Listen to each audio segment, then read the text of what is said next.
నా పుట్టుక కారాగారంలో జరిగింది. నేను ఈ భూమి మీద అడుగు పెట్టకముందే నన్ను చంపాలని చూశారు. నేను పుట్టగానే మా అమ్మగారికి దూరం అయ్యాను. వయసు పెరిగే కొద్దీ అసురులు నన్ను హతమార్చేందుకు ఎన్నో ప్రయత్నాలు చేశారు. కాస్త పెద్దయ్యాక మా గ్రామం నుండి మకాం మార్చాల్సి వచ్చింది. ప్రజలు నన్ను పిరికివాడిగా పరిగణించారు. నేను ప్రాణంగా ప్రేమించిన అమ్మాయి నాకు దూరం అయింది. ధర్మం కోసం యుద్ధం చేసి ధర్మాన్ని గెలిపించాను. కానీ ఎంతోమంది మరణానికి కారణం నేనని నిందించబడి శపించబడ్డాను. శాపం కారణంగా నా వంశం మొత్తాన్ని కోల్పోయాను. కిందటి జన్మ కర్మ ఫలితంగా కేవలం బొటనవేలుకు బాణం తగిలి నేను మరణించాను. ఇంత జరిగినా నేనెప్పుడు ఫిర్యాదు చేయలేదు. ఎప్పుడూ ఎవరి చెడు కోరుకోలేదు.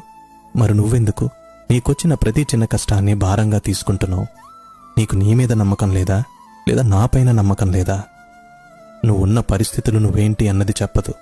నువ్వు నడుస్తున్న మార్గం వల్ల నీ విధి నిర్వచించబడదు. నువ్వు తీసుకునే దశల ద్వారా నిర్వచించబడుతుంది. నీకు చెడు జరిగినంత మాత్రాన, లేదా నీకు ఎవరైనా చెడు చేసినంత మాత్రాన కృంగిపోవనక్కర్లేదు. కర్మానుసారం జరగాల్సింది తప్పక జరుగుతుంది.